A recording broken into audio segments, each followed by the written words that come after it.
Nous sommes le 15 décembre 2021. Bienvenue, chers téléspectateurs, à cette édition.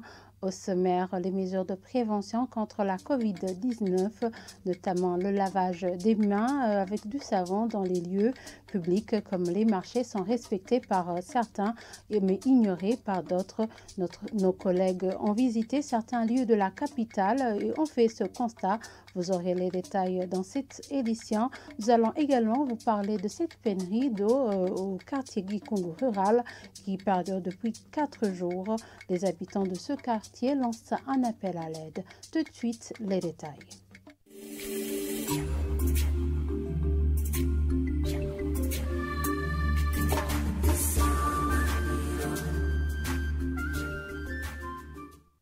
Encore une fois, bienvenue, chers téléspectateurs. Les mesures de prévention contre la COVID-19, notamment le lavage des mains avec du savon dans les lieux publics comme les marchés, sont respectés par certains, mais ignorés par d'autres. Dans certains marchés de la mairie visités par nos collègues ce mercredi, des dispositifs de lavage des mains sont disponibles à l'entrée. Ceux qui se sont entretenus avec la radio-télévision Isanganiro souhaitent la multiplication de la sensibilisation au lieu d'être taxés en cas de non-respect de ces mesures. Reportage de Jean-Marie Mayonga. Dans différents marchés de la mairie de Bujumbura visités, certains gens respectent les mesures barrières contre la COVID-19 et d'autres l'ignorent. À chaque entrée du marché, il y a des seaux contenant de l'eau que chaque personne utilise pour se laver les mains avant d'entrer dans le marché. Au marché City Market, appelé chez Sion, les personnes qui viennent ne pouvaient pas entrer sans toutefois se laver les mains. Sur toutes les entrées de ce marché, il y a des robinets et des agents de sécurité chargés de vérifier si chaque personne a lavé ses mains. Au marché de Ruvumera, ils ont placé des seaux à l'entrée et personne ne peut pas y entrer sans se laver. Ceux qui se sont entretenus avec la radio-télévision Isanganiro disent que ces mesures, une fois respectées, aidera à réduire la propagation de ce virus et demandent à tout le monde à respecter ces mesures barrières.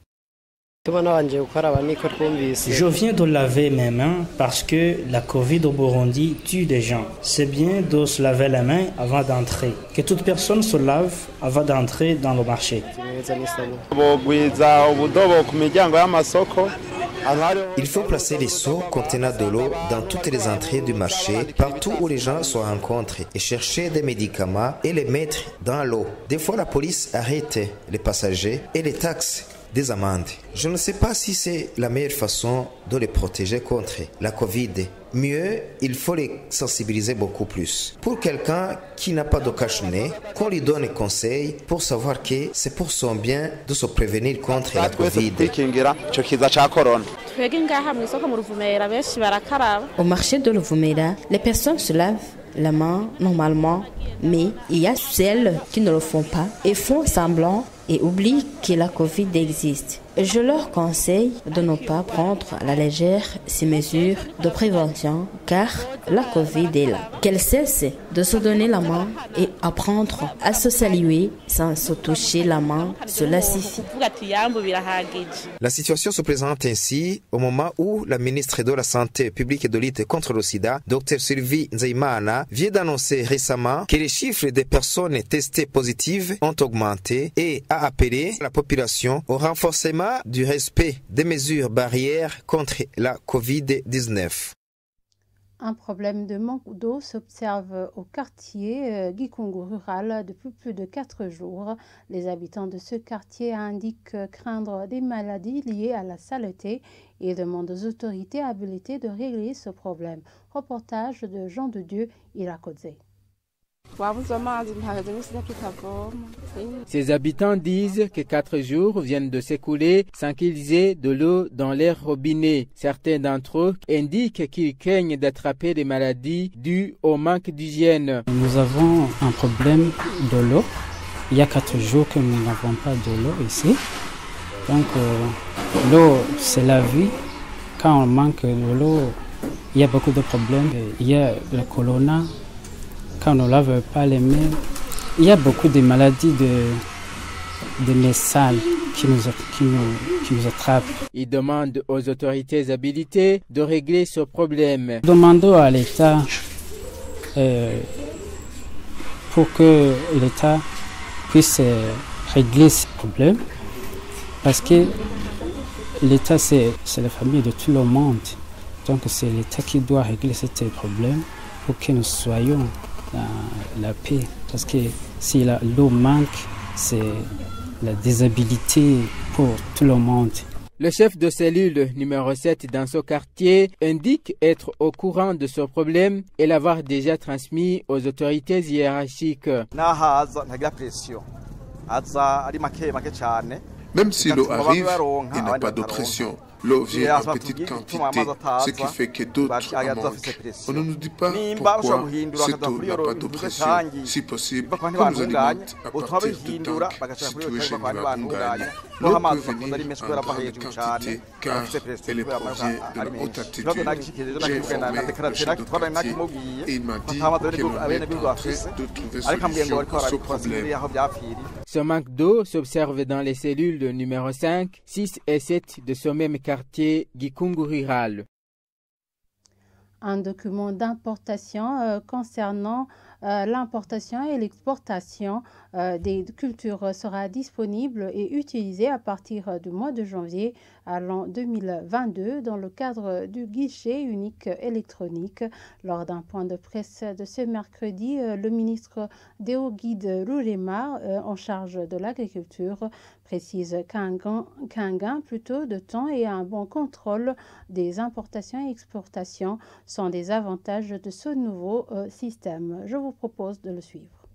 Les échanges internationaux des végétaux, des produits végétaux et des pesticides sont réglementés et doivent être accompagnés de documents qui attestent leurs bons états phytosanitaires.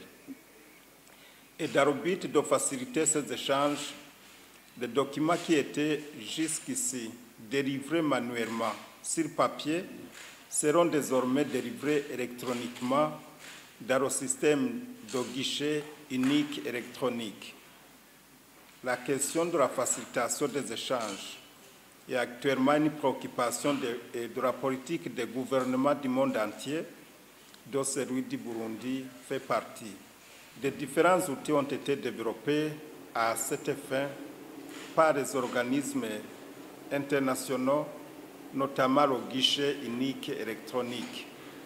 Ce dernier est un instrument informatique permettant le traitement sous forme électronique des autorisations, permis, certificats ou tout autre document douanier délivré par les organismes compétents de l'État. Et cet instrument est prévu par l'accord de l'Organisation mondiale du commerce OMC sur la facilitation des échanges dans son article 10.4. C'est dans ce cadre qu'un document intitulé « Permis d'importation au ministère » a été développé et a été mis en production dans le cadre du guichet unique électronique dès le mois de janvier 2022. Les opérateurs n'auront qu'à fournir les données qu'une seule fois et dans un seul système. Permet d'assurer la sécurité des données car les papiers utilisés peuvent être falsifiés, ce qui met en péril l'information sur les documents et cela peut entraîner des transactions illégales avec l'entrée sur le territoire des produits dangereux pour la santé de l'homme, des animaux et des végétaux, voire même la sécurité du pays. Et permet un bon contrôle des importations et exportations. Pour accéder à cet outil, chaque opérateur économique devra avant tout se faire enregistrer au Minéagri en vue d'obtenir le numéro d'enregistrement qu'il apportera à l'OBR pour avoir autorisation d'entrer dans le système. En international, l'entreprise Pfizer a confirmé que sa pilule anti-Covid réduisait de près de 90% les hospitalisations et les décès chez les personnes à risque. Pour le président directeur général de cette entreprise, cette nouvelle pilule donne de bons résultats mais ne remplace pas les vaccins. Images et commentaires. Le traitement de l'espoir. Ces pilules élaborées par Pfizer sont efficaces contre le Covid-19. C'est ce qu'affirme le laboratoire. Des conclusions tirées d'essais cliniques réalisés sur plus de 2000 personnes. Nous avons la très forte conviction que l'efficacité ne serait pas moindre face à Omicron. Nous avons observé les mêmes résultats spectaculaires, quel que soit le variant. Concrètement, il s'agit d'un traitement antiviral qui empêche le virus de se propager et diminue le risque de développer une forme grave du Covid-19 de 89% selon le laboratoire. Le médicament s'adresse aux personnes à risque. Elles pourraient prendre ce comprimé chez elles pendant 5 jours. Ce traitement antiviral doit désormais être autorisé par l'Agence américaine des médicaments. Joe Biden a anticipé. Il a déjà commandé assez de pilules pour 10 millions de personnes. Mais ce traitement ne remplace pas la vaccination. Pfizer a confirmé que son vaccin restait efficace à 70% face aux variants Omicron. Et voilà, c'est ici que s'achève ce journal. Merci de nous avoir suivis et très bonne suite de programmes sur la télévision Isanganiro.